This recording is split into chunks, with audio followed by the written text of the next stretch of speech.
I think that it is a real compliment because we're talking here about the greatest pictures that have been out there in the last few years. I mean, if someone like in Cannes, they saw the film and they say this is a combination of Batman and of Raiders of the Lost Ark and of Star Wars all together in one. And, you know, when you hear that, you say, God, I mean, this is all winning pictures. This is great if my movie is compared to that. I think it's just because it has the futuristic look, it has the excitement, the fast-paced momentum throughout the picture. You know, it takes you really on a roller coaster ride when you see this film. And it also has the suspense. So I think all this together really makes it a very spectacular film. You have an enormous amount of control now when you work on any film in Hollywood. You also had final say over the film in its completed form. How much is director Paul Verhoeven and how much is Arnold Schwarzenegger when we see the finished product? When you see the finished product, as you have seen it, it is exactly a Paul Verhoeven film because Paul Verhoeven is the kind of a director that you can let him do everything he wants because he's a totally responsible director and also is the kind of a director that really knows how to put action, adventure, and comic relief together into one movie.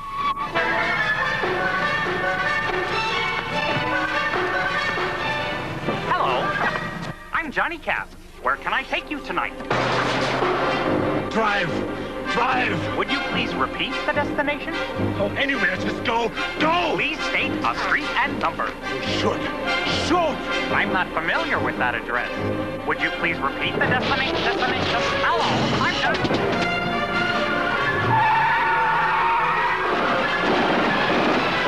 Fasten your seatbelt.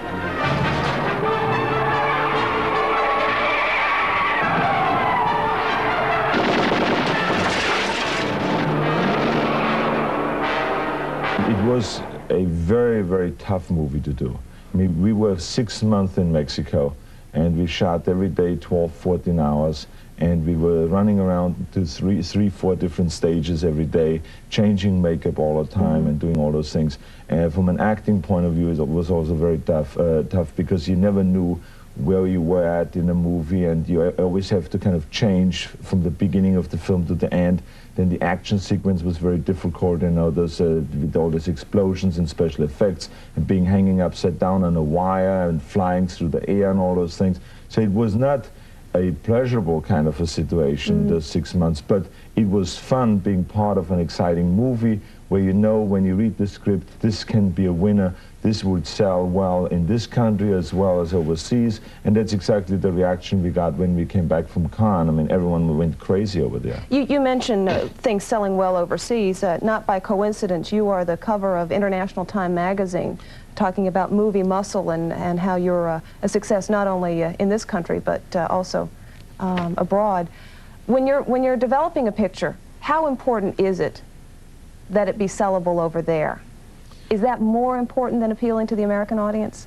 Well, today? I think that the studios are now more and more aware of the fact that you need the overseas sale because there's such an enormous audience out there around the globe that you should not forget them, you know, you should not dismiss them. And the Hollywood studios traditionally dismissed the overseas market, and now they realize that there is a lot of money to be made, and especially for films like Total Recall or like Dick Tracy or Die Hard 2 and all those kind of films that are very expensive films. You have to make your money back, and additional to that, you have to bring in some profits. And the way you do this easier and better is by thinking about the overseas market and also the cable and television and video overseas and all those kind of things. So I think it's a very smart move for Hollywood to think about overseas, and I was very fortunate, as Time magazine says in this cover story, that I have sold as well overseas with my movies as I have in this country.